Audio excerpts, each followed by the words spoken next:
Chairman, good morning. Friends of Hong Kong, I think we are all here as a family, and I'm so pleased that I met so many new friends today, but also catching up with so many old friends, including my old friend David Matheson, QC. And Barry, I remember very well that in the 80s, we met through our late mutual friend Bill Lam, and it has been a wonderful association with both PwC and the Canadian Chamber. Ladies and gentlemen, I'm extremely grateful to the Federation and for TDC for organizing this very special forum.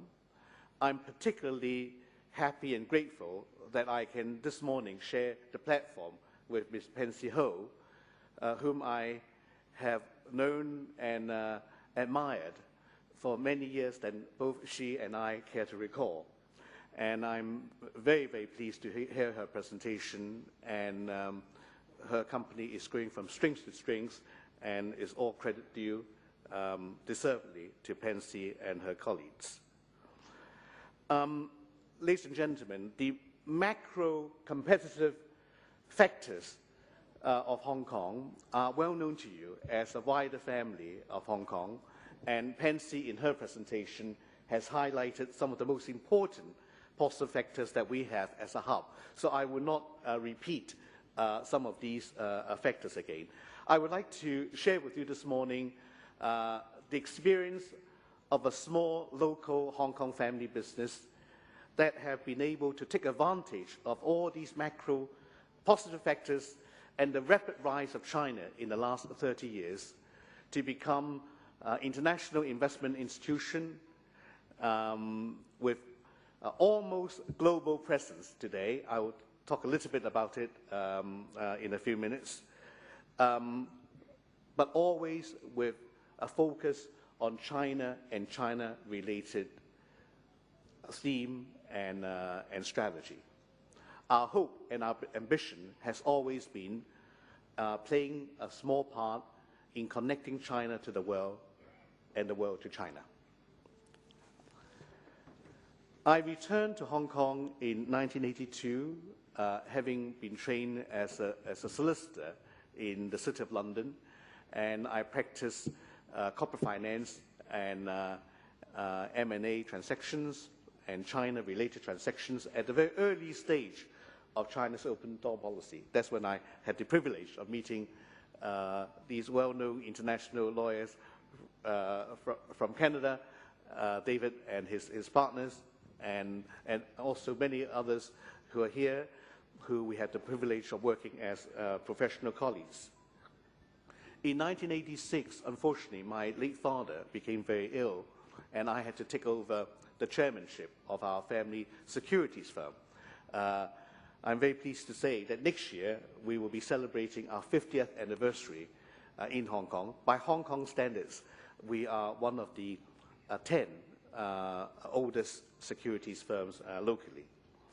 But what I found, to my surprise, was that my father's business was essentially a private client's business, and yet I, being a corporate finance lawyer, my skills is on the corporate side. So there was a slight disconnect of what our business is doing and what I'm supposed to be good at. So I quickly tried to add a division to our family business that is more complementary to my own skills. First, I invited the Guangdong government to become a minority shareholder of our company, and that was the first PRC financial institutions to take a share in a Hong Kong securities firm.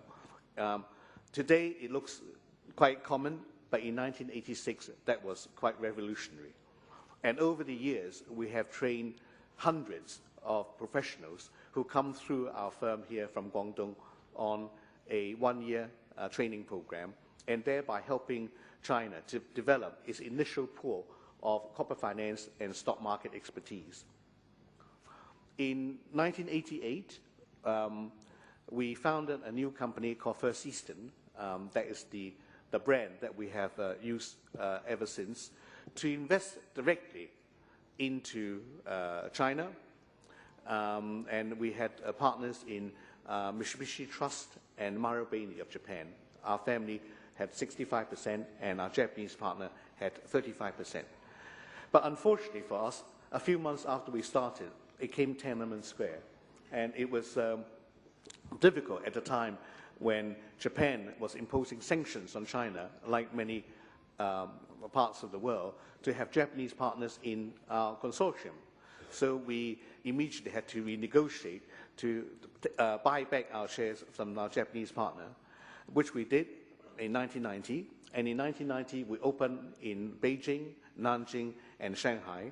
We created the first joint venture investment advisory firm in China and the first joint venture capital investment firm in China. This is in the early 90s. And after 2 years of investing our own capital, we got some experience, mostly painful, but you learn very quickly. And that's after having practiced for quite a number of years as a China legal specialist. My first investments in China, with the support of the top leaders at the time, was a complete write-off. So I learned very quickly from then. And in China, you have to really move with the times because the market changed so rapidly. But we created a team, and we do have developed a good network. One has to remember that after Tiananmen Square, China was really a virgin territory in terms of international investment. So in 1992, we created a fund, the first private equity fund focusing in China. And from then, we never looked back. And over the last years, we have invested in over 120 companies in 40 cities in 12 provinces. And we have been instrumental in generating over $10 billion in direct investments in the PRC. So that really was the foundation that we have laid, not knowing how the future will unfold, but being Hong Kong Chinese, we feel rightly or wrongly, we should be the natural gateway and a natural connector between China and international capital. Several things then happened. In the early 90s, my family securities firm became one of the first international securities firm approved by the Bank of China, by the People's Bank of China, China's central bank, to be one of the 14 authorized underwriters of B shares. In 1991, when I served on the council of the Hong Kong Stock Exchange, I had the privilege of initiating a program to encourage Chinese companies to use the Hong Kong stock market to raise international capital at a time where China does not have securities law or company law. And that paved the way to what is today known as the H-share program. And then we have even become bolder. We decide to go to the Gulf. And I've been going to the Gulf for 20-odd years, but 12 years ago, we opened our first office in Bahrain, and 4 or 5 years ago, we were the first Chinese financial institution to receive investment banking license at the DIFC in Dubai. And we try to connect China not just regionally, but also in the Middle East and through the Gulf into, hopefully, North Africa. That strategy has yet to proven. It's only working slowly, and that's also one of our main challenges. And then another first that we were able to do is that we have been the first Hong Kong company that had the courage to launch a takeover bid on a bank in Britain. You might have heard of Northern Rock. We were part of the Richard Branson consortium to try to take over Northern Rock. We were the last preferred bidder, but at the end of the day, the UK government decided to nationalize Northern Rock, and the rest of history. But having failed to take over Northern Rock, we did not go away. The following year, we went back to the UK, and we, First Eastern, became the first Hong Kong company to take over a London FSA-regulated merchant bank with offices in London, Hong Kong, Beijing, and Shanghai, and which we have become now fully integrated with our merchant banking operation. And last August, we were again very fortunate in being the first international investment firm, private equity investment firm, that received the license from Shanghai to enable us, the local license in Shanghai.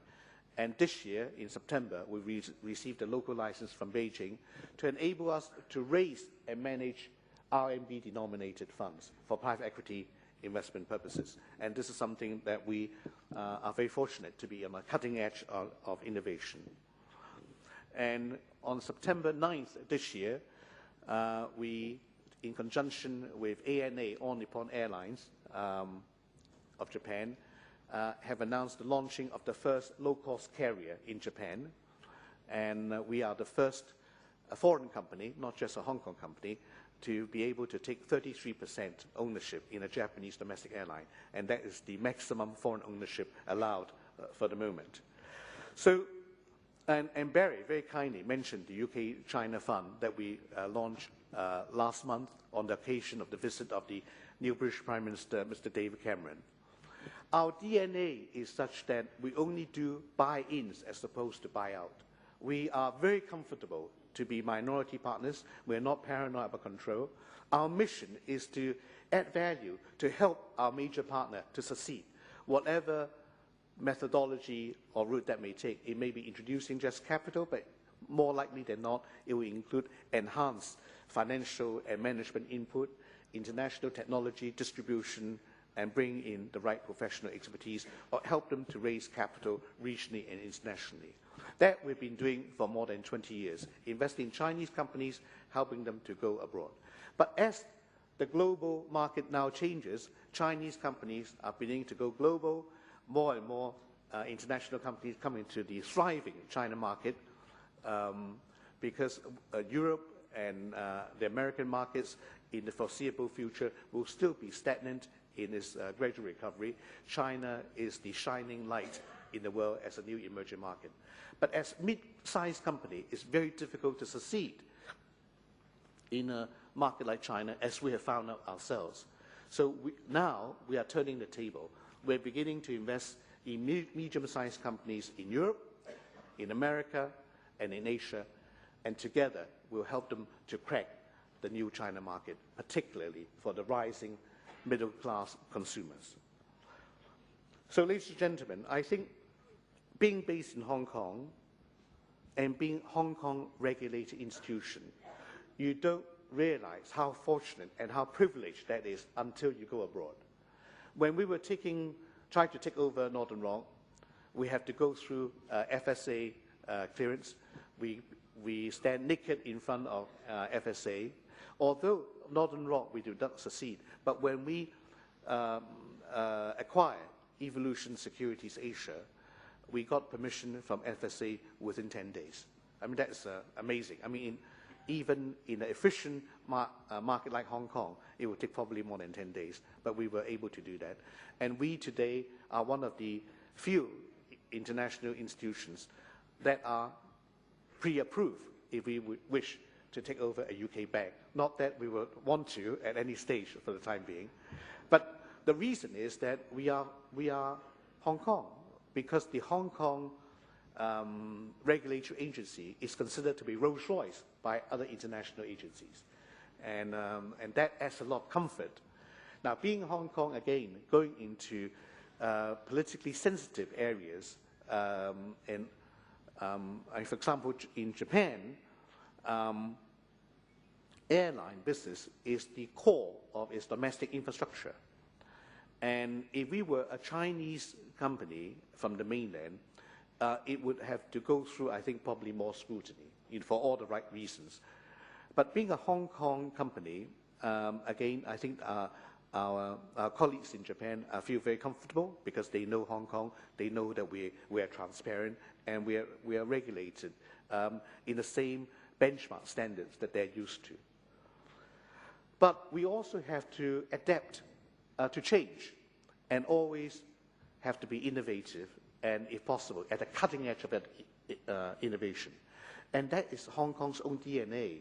Hong Kong has no natural resources but our people, but our willingness to change, to adopt to change, to be culturally diversified.